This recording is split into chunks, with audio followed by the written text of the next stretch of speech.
Es difícil describir la sensación que experimentó cualquier espectador cuando vio por primera vez esta escena, pero gracias al post-internet pudimos ser testigos de algunas reacciones, y todas tienen algo en común. En la mayoría de las ocasiones, todos esperan que alguien salve a Ned Stark. Y es lo normal. Esta muerte fue traumática para la audiencia porque significaba que en esta serie ningún personaje, sin importar el rol y tiempo en pantalla que regentara, iba a estar a salvo. De hecho, nos entrenaron tanto en esta dinámica que, por traicionar esa máxima narrativa, su final fue machacado. Muchos podrían decirme que la boda roja es más traumática y terrible, y no les voy a llevar la contraria. Ese baño de sangre es obra del más cruel y retorcido psicópata que pueda habitar la faz de la tierra. Pero le falta algo que la escena de Ned Stark sí tiene, y es pionerismo. Hoy analizaremos una escena que dolió a todos los espectadores, una escena que fue historia de la televisión por ir en contra de las convenciones narrativas y lograr que cada uno de los miembros de la audiencia se sintieran traicionados por una obra audiovisual. ¿Qué secretos oculta la cuidada escenografía de esta escena? ¿Cómo consigue esta que, sin el impacto de la primera vez, duela de igual forma en cada visionado? Es más, ¿cómo puede ser que habiendo acabado la serie y conociendo todos los secretos de la misma, esta muerte nos conmueva de una forma mucho más profunda? Tomen asiento. Yo soy Jordi Maquiavelo y hoy analizaré la muerte de Ned Stark. Sean todos bienvenidos a Escenas Legendarias.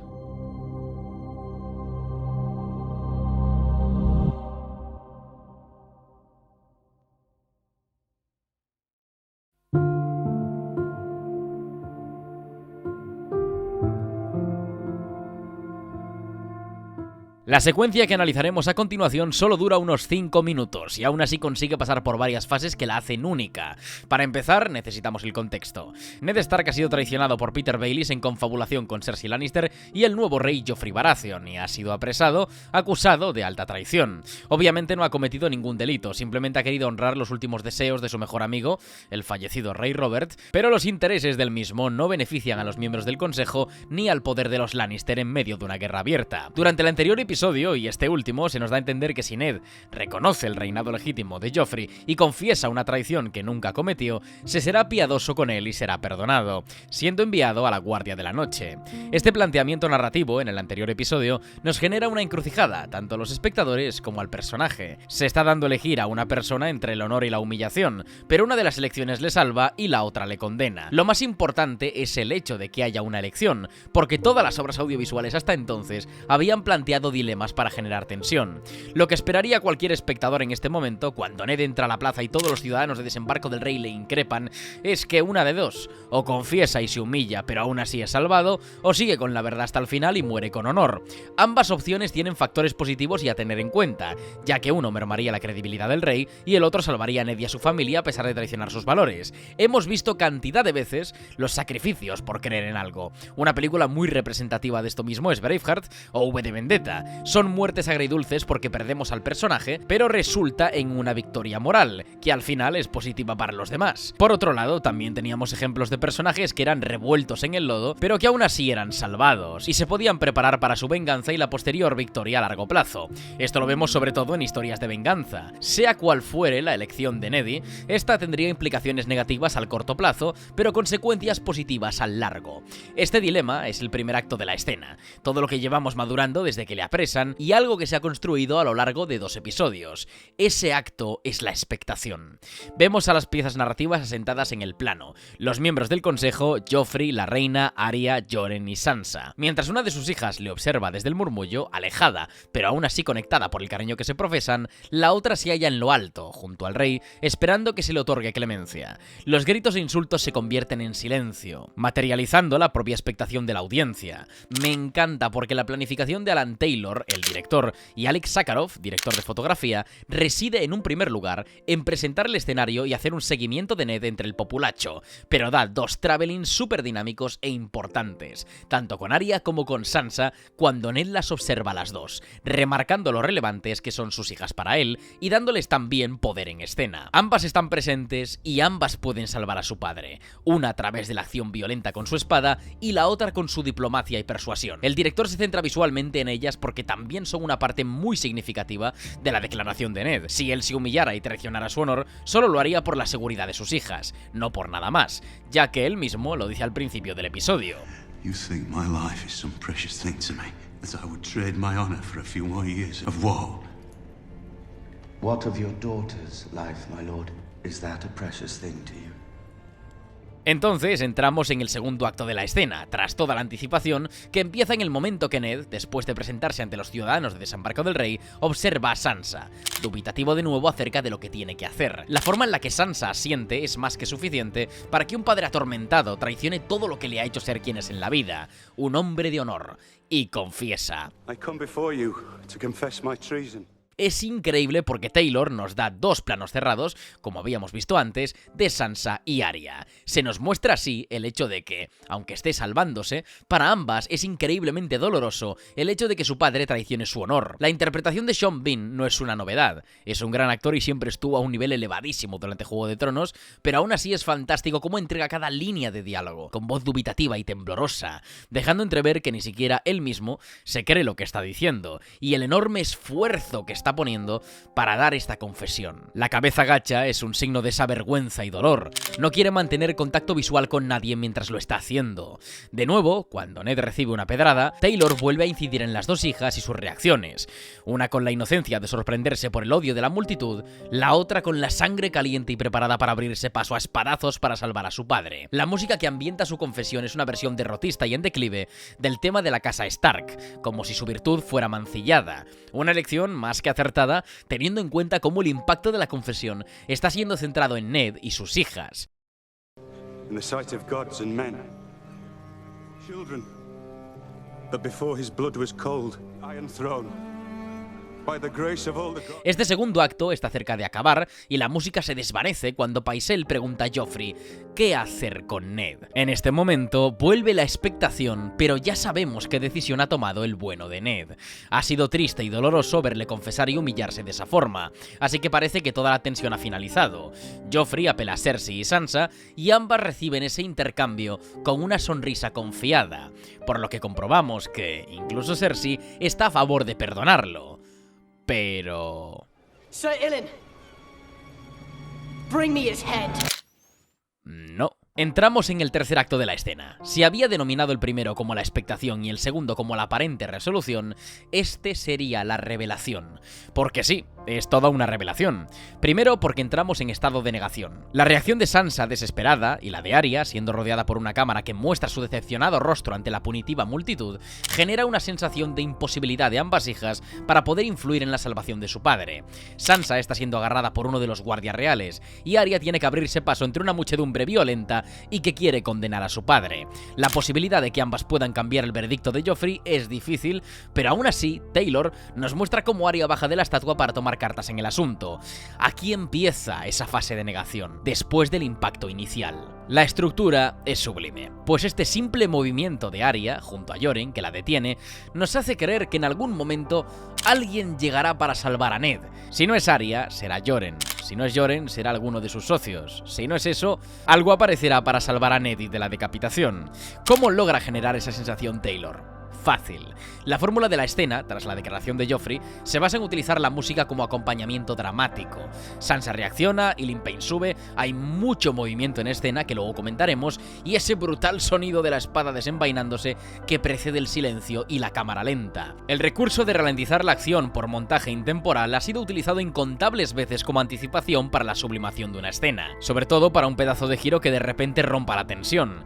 Taylor ralentiza la escena para generar en el espectador una esperanza de que alguien llegará para salvar a Ned en el último segundo. Un Tywin llegando a caballo, una traición de la guardia de la ciudad en el último momento, un emisario que avisa de la captura de Jaime. Podría haber sido cualquier recurso el que hubiera detenido su ejecución, y la cámara lenta estira esa tensión. La ausencia de sonido ambiental y la reverberación, como si nos introdujéramos en la mente de Ned, es un aliciente más para pensar que algo romperá el cruel destino que va a sufrir. Las palabras de Arya pidiendo a la muerte que hoy no haga acto de presencia, y el plano nadir de Ned en el que parece que la espada se detendrá ante un corte de plano.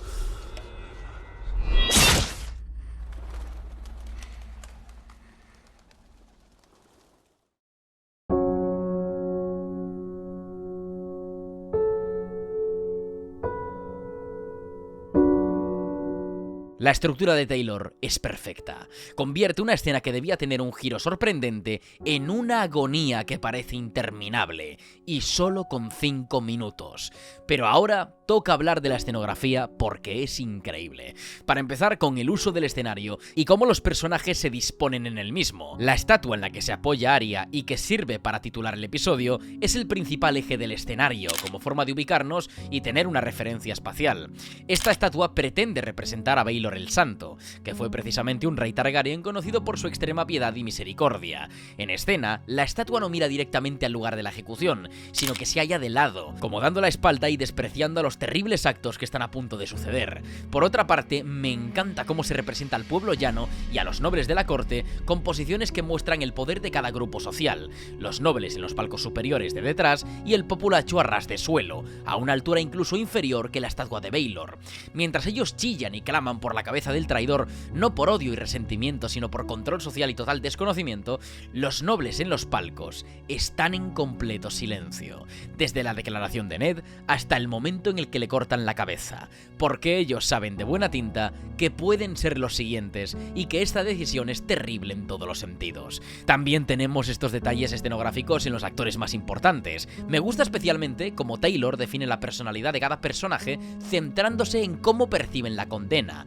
Pycelle reacciona con incredulidad y miedo, sabiendo que la decisión de Joffrey es horrenda, pero no hace nada por cambiarla, simplemente se mantiene pasivo y siguiendo la corriente. Por otro lado, Varys afronta la situación con firmeza y atraviesa todo el lugar para confrontar a Cersei y Joffrey, quizá aconsejándoles de forma desesperada que se están equivocando. Meñique permanece en todo momento en su posición inicial, es el único que no se mueve ni se altera tras la decisión de Joffrey. Quién sabe si porque fue él el único que, en contra de la voluntad de todos los demás, instó al rey para llevar a cabo esta ejecución, por su amor enfermo y obsesivo hacia Catelyn y su inquina personal contra Ned. Sean cuales fueren las razones de su solemnidad, lo que está claro es que en este simple plano vemos cómo está gozando de cada segundo de esta ejecución, mientras Varys mira hacia el otro lado, evitando observar la injusticia que se va a cometer. Se vuelve a incidir en el duelo que mantienen estos dos personajes, y esta escena deja claro quién hace lo que hace por el bien del reino y quién por ambiciones personales. Y bien, ahora toca hablar un poquito de composición y la forma que tiene Taylor de abordar la escena.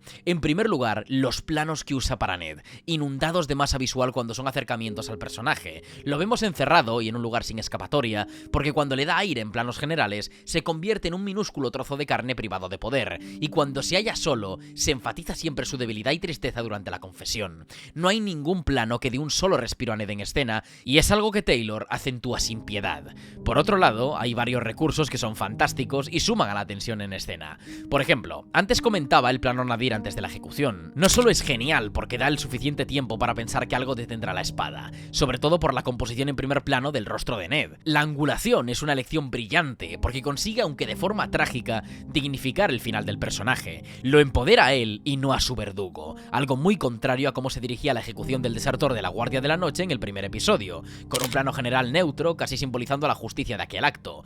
Taylor, de hecho, corta en el momento que la espada atraviesa a Ned para enseñar cómo Arya experimenta la muerte de su padre. En un picado que la debilita, eleva su mirada al cielo para ver una bandada de pájaros, aparentemente palomas, volando ante lo que acaba de suceder. Me parece uno de los planos más bonitos y uno de los recursos más increíbles de Juego de Tronos, y Taylor lo emplea como un throwback a Los Soprano, ya que no solo él dirigió muchos episodios de la serie, sino que Alex Sakharov, el director de fotografía que ya he mencionado, rodó muchísimos, en concreto uno muy especial que es el piloto de la serie. Hay una escena clave en ese episodio, cuando Tony sufre su primer ataque de pánico en el momento que los patos que cuidaba en su piscina alzan el vuelo y abandonan la pequeña morada que les había construido. De lejos, vemos cómo estos pájaros vuelan y abandonan el lugar, y Tony desfallece debido a que estas aves representan, de fábula, la unión y perfección familiar que él ansiaba cuidar, y su abandono es una demostración de cómo no mantiene a nada en su vida, de cómo lo que toca se desvanece de forma efímera. Es una alegoría de toda la serie en sí misma, y en este momento, tanto Taylor como Sakharov recuperan ese recurso para ambientar la muerte de Ned Stark. Primero, funcionalmente, utilizándolo de forma elegante para no mostrar gráficamente la decapitación y dejando imaginar al espectador lo tremendamente violenta que ha debido ser, ya que incluso ha hecho volar a todos los pájaros de la zona. Pero no solo eso, es también la muestra de ese sentimiento de unión familiar, de fortaleza colectiva, abandonando a Arya y a Sansa. Ahora sus únicas compañeras de viaje serán la tragedia y la soledad, pues su padre ya no vivirá nunca más para guiarlas. De ahora en adelante, ambas estarán solas. Es excelente a nivel de dirección, pero no, los mejores segmentos visuales del episodio, sobre todo a nivel emocional, son los primeros planos cerrados sobre Ned y sus subjetivos. Además de ser asfixiantes, nos da la perspectiva personal de Ned, en consonancia con el sonido de la escena, que ahoga los gritos de la muchedumbre y de Sansa. Solo escuchamos la respiración de Ned en un momento en el que por su cabeza están pasando demasiadas cosas.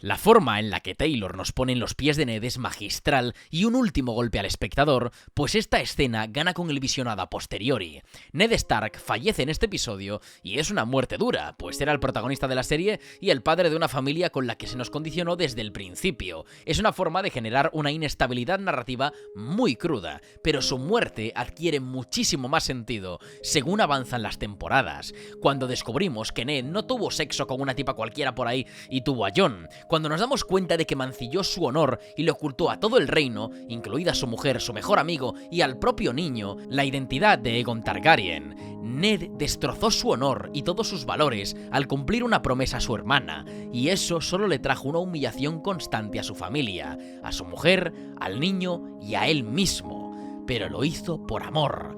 Aquí ha vuelto a hacerlo. Ha traicionado su honor por salvar a sus hijas.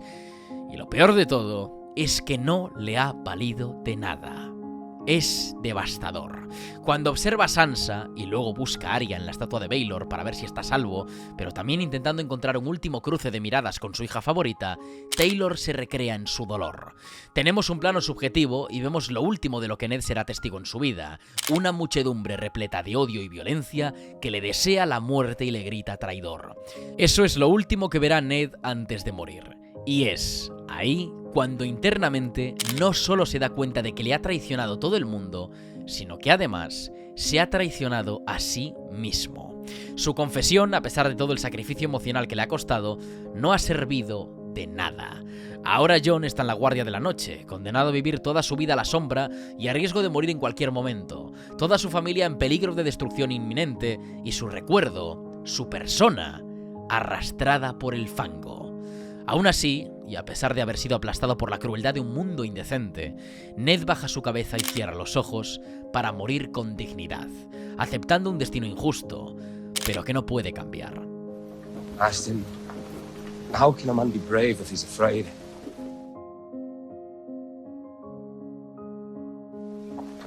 That is the only time a man can be brave, he told me.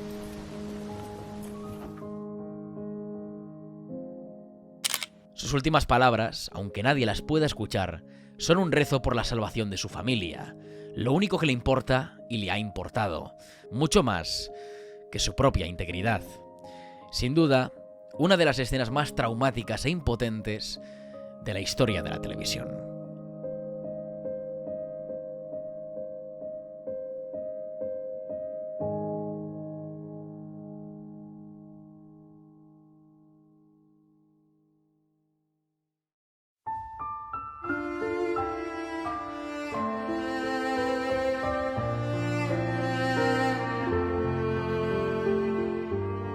Hasta aquí la escena legendaria de hoy. Me ha recorrido un escalofrío por el cuerpo, ya que la última vez que había analizado Juego de Tronos fue hace casi 4 años. Y bueno, ya sabemos de qué iba la cosa.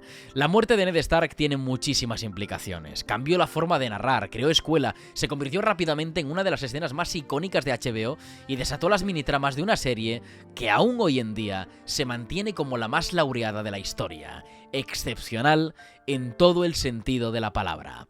Si tenéis alguna propuesta para otra escena legendaria, no dudéis en responder vuestras opiniones al comentario fijado. Ya sabéis que siempre tengo en cuenta vuestras recomendaciones. Podéis ver actualizaciones de nuevos vídeos y mis opiniones de películas y series en mis redes sociales como Twitter, Instagram, etc. Y sin mucho más que decir, me despido. Un saludo e id en paz.